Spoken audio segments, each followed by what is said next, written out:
Speakers are Masha, Khachaturyan, and Pavel Ozerov of University of Helsinki and University of Münster, respectively.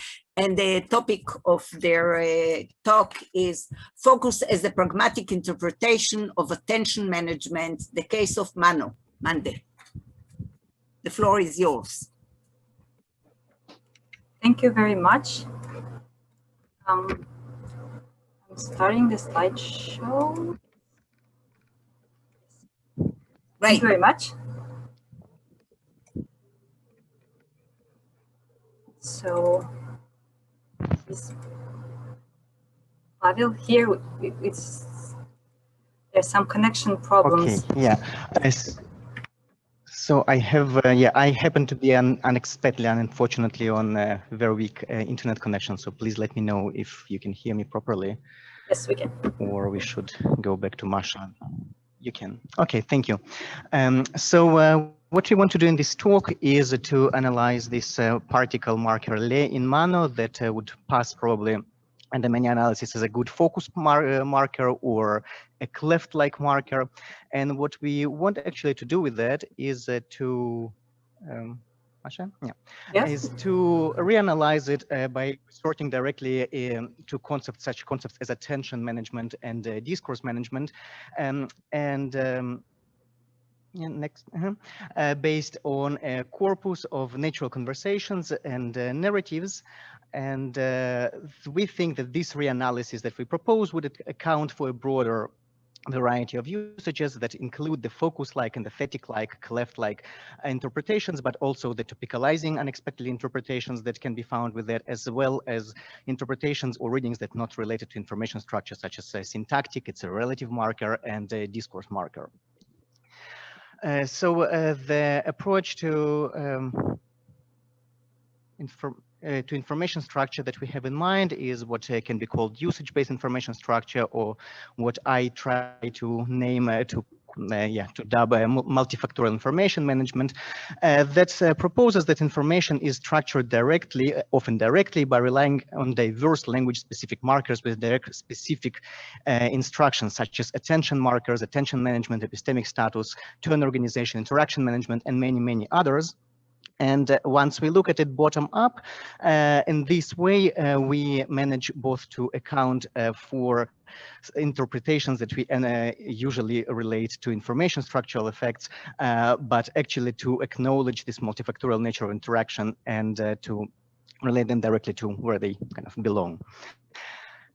Next slide, please, or I'm a bit behind you. So the language that we are dealing with is Mano, a South Mande language spoken in Guinea and Liberia with fixed word order.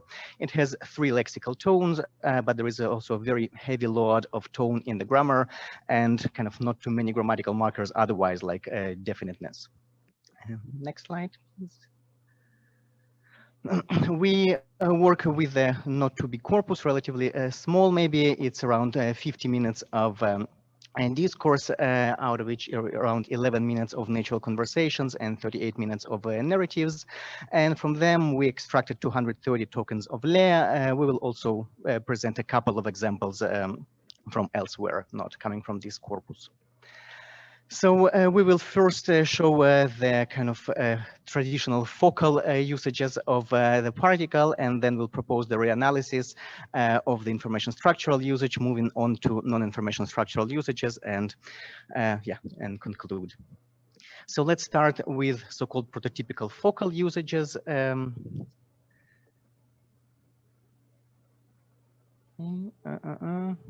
not.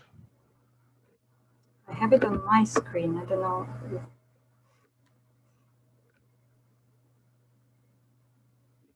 Okay. Sorry for that. Yeah. So if we look at this kind of most immediate environment where we find this marker, so this is the context of what usually associated with narrow focus or identification focus or contrast. It is found with WH question words. Then if we look at example 1, identification, so we have the structure of proper noun se, and then this marker le, and then a finite clause with a demonstrative in the end. And what it means is something like, it was se who saved your brother. Without this marker le, it would mean saved your brother, kind of regular topic focus, topic comment reading. In 2, similarly, instead of you will show it to me, this occurrence of le after the first person marker means it is me you will show it to. But not just this narrow focus environment, it is also found with so-called thetic statements. So for example, in 3 is this kind of presentative, these cassava slices that I put on fire. So it's cassava slices le followed by a finite clause, I put them on fire. Next slide, please. Yeah. So from this data, le could be just regarded as a very traditional, this focus-like marker, or maybe a cleft-like marker where there is a noun marked by le and then somehow backgrounded main clause that would account as this cleft analysis, as presentative clefts and focus clefts exist for, like, for example, French, but also for tu family from South Africa. But actually, there is a broader usage of le. It is also compatible with topical interpretations, and we find also other usages not related to information structure. So what we would like to propose how to reanalyze this marker, well, we always kind of deal with this binomial structure. There is the NP, and then there is le, and then there is continuation of a finite clause, often, not always, ended with a demonstrative marker. So for example, you have here the example we've seen already, se, le, and then a finite clause, se, he saved your brother. So this is the overall structure, and the typical overall structure where le occurs. If we look at prosody, that usually occurs here. So in 2/3 of cases, more or less, what you find is that this NP plus le plus continuation form a single intonation unit, where the pitch goes up until le and follows and to the bottom after le. So they form a single intonation unit with a single contour.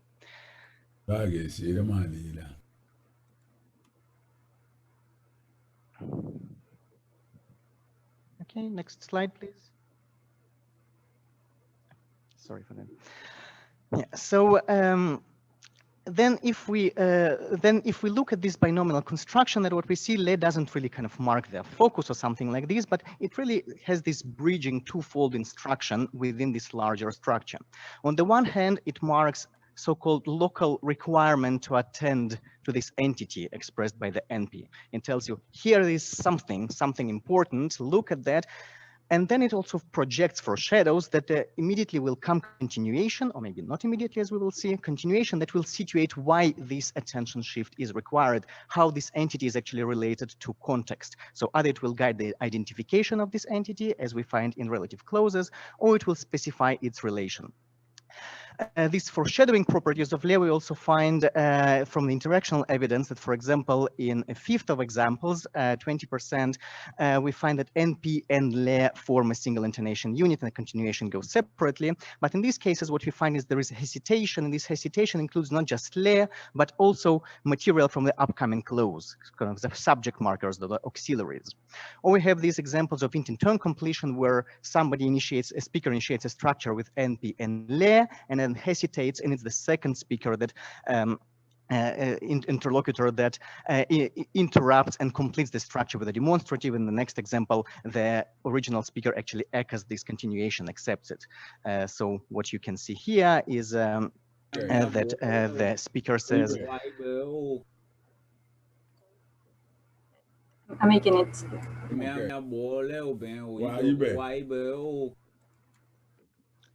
Okay, yeah, so people, simply people, le, and then hesitation, this le includes or, the third person marker. These people, they, the next intonation unit, they also hesitates with no, this problem, and B interrupts him completing the structure. Who are inside with the final demonstrative, and the original speaker repeats that who are inside with the same demonstrative, so echoes it perfectly. Yeah. So yeah. Okay.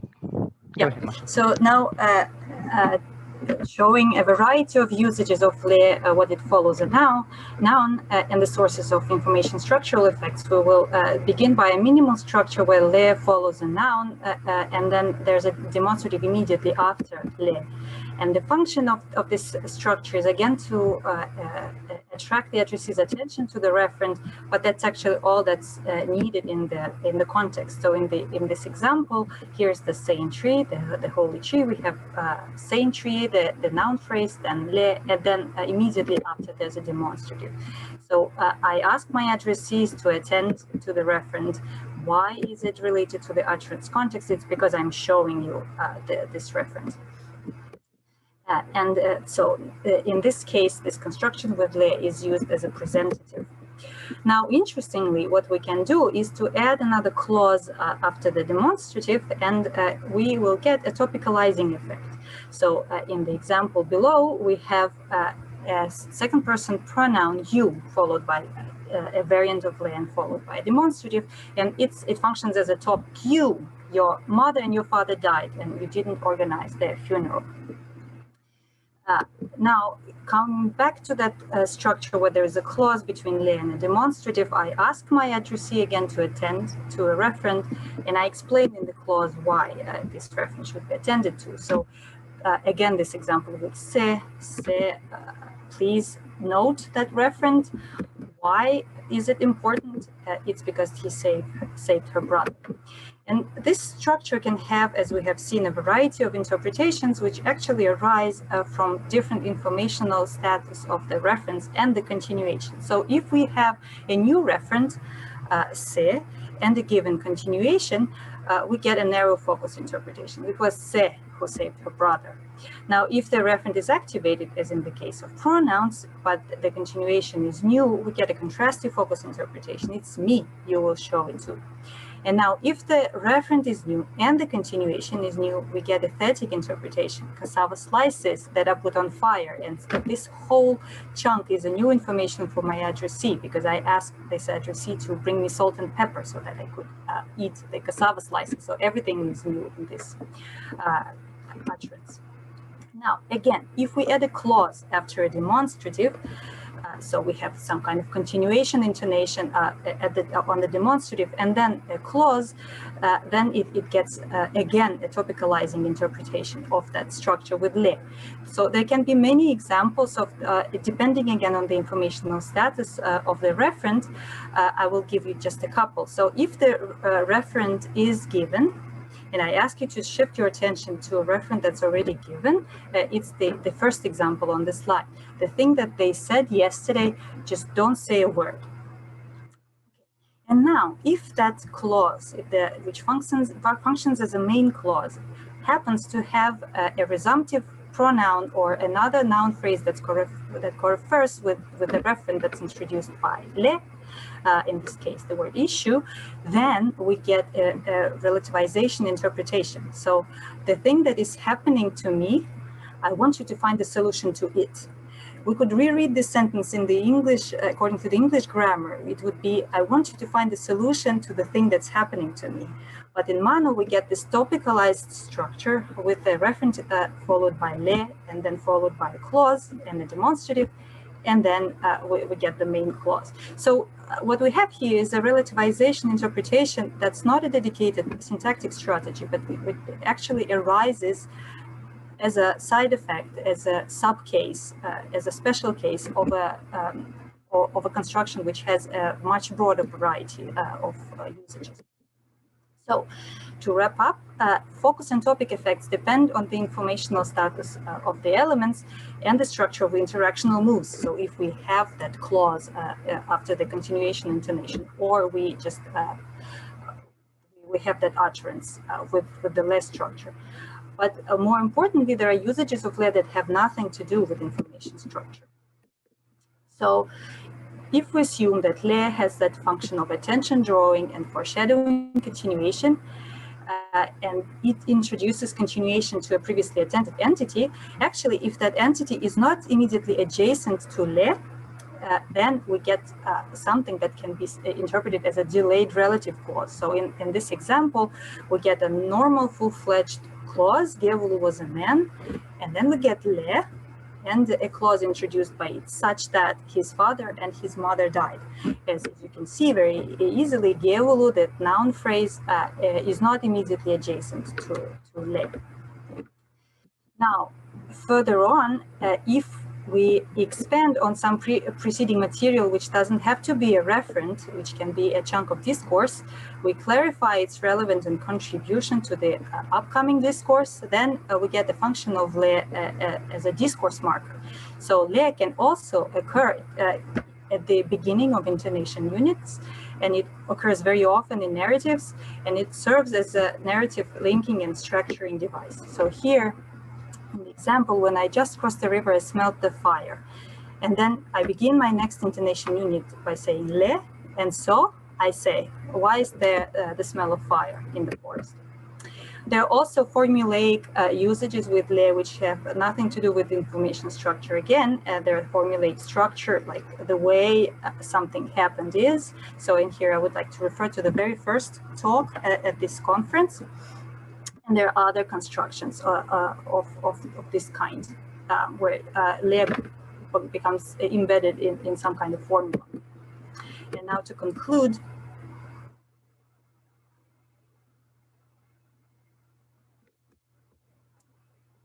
we don't hear you. Okay, sorry. Yeah, to conclude, we propose this analysis of marker le as this binomial structure with a twofold instruction when le first requires this attention shift to the entity expressed by the NP. Foreshadowing, well, now I'll explain to you how it relates to the context. And we think that kind of this approach allows us to explain a broad variety of its usages. This includes the information structural usages, where you attend to something means it's the focus or it's the presented entity, as well as static statements, but also to this topicalized like examples, or examples where you shift attention to already attended referent and then evoke certain probably emotive stance or something like that, attitude, as in this example you. But also it has usages that have nothing to do with information structure. So many of the examples you've seen have just a regular translation as a relative clause, but look exactly the same in Mano. And we think again this approach that look at that, and now I'll explain to you how it relates to the context, allows us to cover all these usages. We also can see how this can develop into the discourse marker and into this detached relative clause like marker. So these observed interpretations are captured directly by discourse as organizing and intentional functions, allowing us these functions allow us to explain its information structural usages and its other usages, such as relativization, for example. But for that, we don't need to postulate a dedicated level, for example, of information structural categories like topic of focus. But these interpretations are epiphenomenal from this big kind of more primitive attention and discourse organizing the structure of the marker combined with pragmatic contextual aspects of the utterance. And I think that's it. Thank you. Thank you. Okay. Can you take your, yeah, okay, let's see if there's anything in the Q&A. There's nothing there, so let's go for the a more direct method of viewing the, whoever has a question. Okay, I can see Jack and maybe, okay, the floor is yours. You can ask your question, Jack. So thank you for a very interesting talk. I find this persuasive. It seems that, I guess this is more a comment than anything else. It seems that there's essentially a cataphoric function here of increasing the prominence of what is worth talking about in a special way.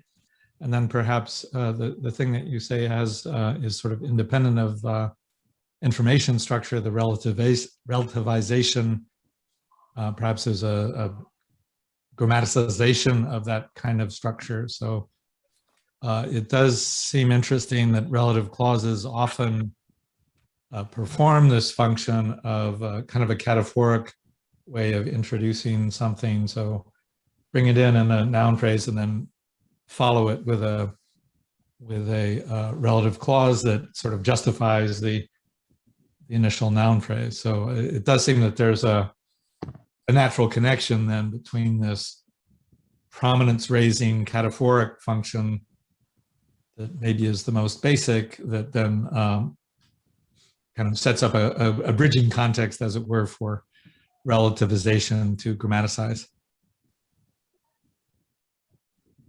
Yes. You care to comment, Pavel or Masha?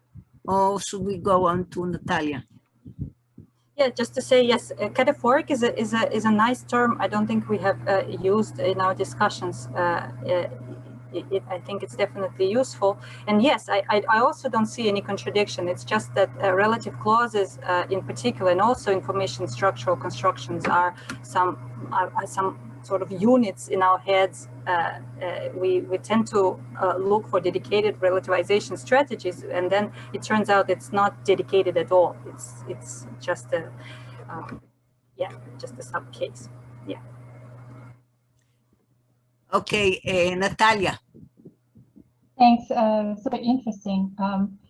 So I was wondering, maybe that's another crazy idea, but how could one reinterpret like your interpretation in terms of some kind of device for resolving or helping in situations with cognitive complexity due to low predictability, kind of surprisal, or maybe these hanging relatives which may be difficult to recognize, some kind of maybe similar to resumptive pronouns or something like this. Do you know, what are your thoughts?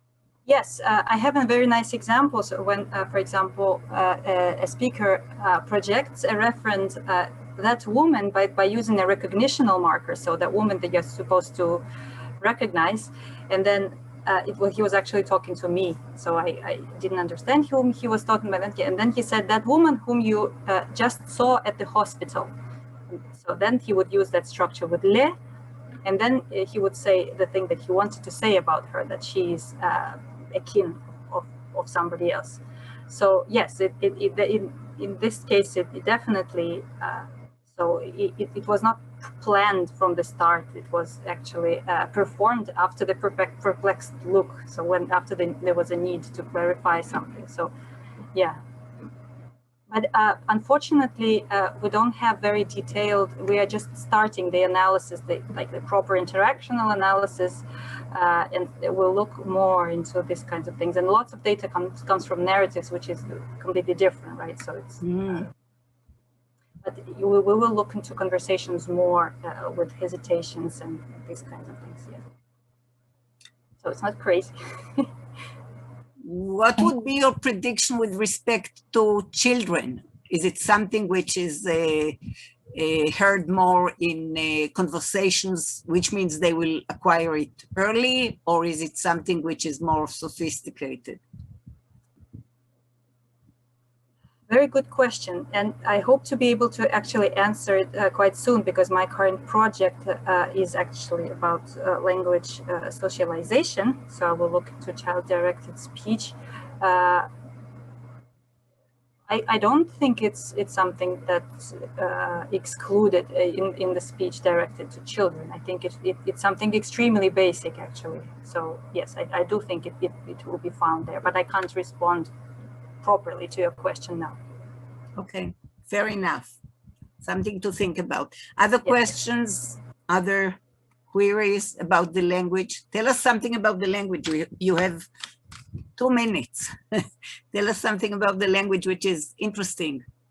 So when you translate a pseudo-clef, so give us an example, a feel for it. When you translate a cleft, a pseudo-cleft, topicalizations, focalizations, you would always use le, or are there other options?